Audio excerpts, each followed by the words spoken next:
जिस अजहर को रिया ने अपनी गैंग से निकाला, उसी अजहर ने नेहा को पहला पॉइंट दिलाया। जी हाँ, अजहर हैं, एक हैदराबाद के आए थे रोडीज के अंदर। जब पीआई हुआ था, यानी कि वो जो लास्ट राउंड होता है इंटरव्यू का रोडीज 2020 का, डबल क्रॉस जिसमें है, वहां पर अजहर के साथ डबल क्रॉस हुआ, क्योंकि रिया चक्रवर्ती ने अजहर को अपनी गैंग में लिया था। बट जब आपसे बात की गई कि यार एक काम करते हैं, सबको तो नहीं लेके जा सकते, कुछ को आपको निकालना पड़ेगा, 4 लड़के 4 लड़कियाँ चाहिए।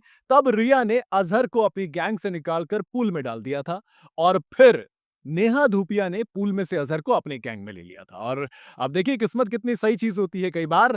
जब गैंग्स मिले, क्योंकि अब जर्नी शुरू हुई, तो यहाँ पर जब गैंग्स पहुँचे, तब जिस अज़हर को रिया की गैंग में खड़ा होना चाहिए था, वो नेहा की गैंग में खड़ा था। अब यहाँ पर दिलचस्प चीज़ एक और जो हुई वो ये थी दोस्त, अज़हर ने क्लियर कहा कि थोड़ा-सा डिसअपॉइंट हूँ कि धोखा दिया गया है, डबल क्रॉस किया गया है मुझे। हालाँकि रिया ने जस्टिफिकेशन देते हुए कहा कि अगर उस वक़्त मैं तुम्हें नहीं खरीदती, नहीं रोडियम तुम पे खर्च करती, तो आज तुम यहाँ पे नहीं होते, तुम पर नेहा तुम्हें पूल में से नहीं उठा पाती।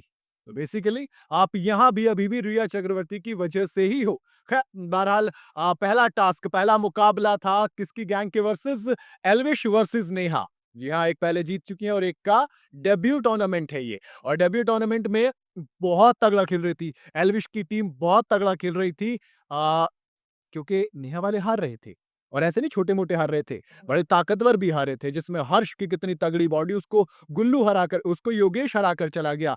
फिर गुल्लू ने आके एक को मात दे दी, बता दिया कि दोस्त खाली बॉडी से कुछ नहीं होता है। अब उसमें भी एक और था ना, क्योंकि देखो जो उसके बाद हरताज थे वो एल्विश के गैंग थे।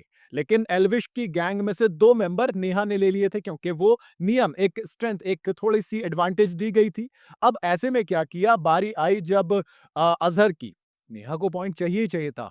2 1 पॉइंट था, सामने वाली टीम के 4 थे, बहुत बड़ा मार्जिन था। तब ऐसे में हर्ष के सामने आए गुल्लू, वो गुल्लू जो ऑलरेडी 1 पॉइंट ले चुके हैं, जिनको पता था वो कैसे चलाना है। इस टास्क का नाम क्लैश ऑफ किष्किंधा था। पहले एक प्लेटफ़ॉर्म बना रखा था, उस प्लेटफ़ॉर्म पे आपको टक्कर देनी थी। प्लेटफ़ॉर्म पे से आपको सामने वाले बंदे को नीचे गिराना था और फिर वो एक रस्सी और गोला था उसमें लगा हुआ, उसको घुमा-घुमा के आपको मुकुट या फिर माला तोड़नी थी। नेहा की गैंग को माला तोड़नी थी और एल्विश की गैंग को मुकुट। तो ऐसे में अज़हर जब आए तो पहली बारी में तो गुल्लू ने अज़हर को भी नीचे फेंक दिया। दोस्त बड़ी चीज़ होती है, वही गुल्लू थे जिन्होंने हरताज को नीचे फेंक दिया था, लेकिन वहाँ पर वेपन भी नहीं था गुल्लू के पास, तो ऐसे में दोबारा फाइट हुई और दोनों ने जमकर लड़ाई की। जब जमकर लड़ाई हुई तब अज़हर ने बताया कि चलिए फैसला घुमाने से होगा और फटाफट स्क्वाट करके ऊपर आए। घुमाने की बारी में अज़हर ने वो मुकुट, अब मतलब गुल्लू के मुकुट तोड़ने से पहले अज़हर ने वो माला फोड़ी और उस माला के साथ मिल गया नेहा धूपिया की गैंग को दूसरा पॉइंट, यानी कि मामला बराबर में पहुंचाया। और रिया चक्रवर्ती भी देख तो रही थी कि यार बंदे में दम तो बहुत है जिसको जाने दिया है। इतना तो तय है कि दोस्त हैदराबाद का ये अजहर लड़का कमाल तो दिखाने वाला है। बाकी रिया चक्रवर्ती के लिए कितना सही और कितना गलत फैसला होगा ये तो अभी वक्त बताएगा, वक्त हमको बताएगा, हम आपको बताएंगे। बाकी वीडियो अगर आपको पसंद आई हो तो इसे लाइक और शेयर जरूर करें और जाते जाते चैनल को फॉलो और सब्सक्राइब जरूर करते जाइएगा।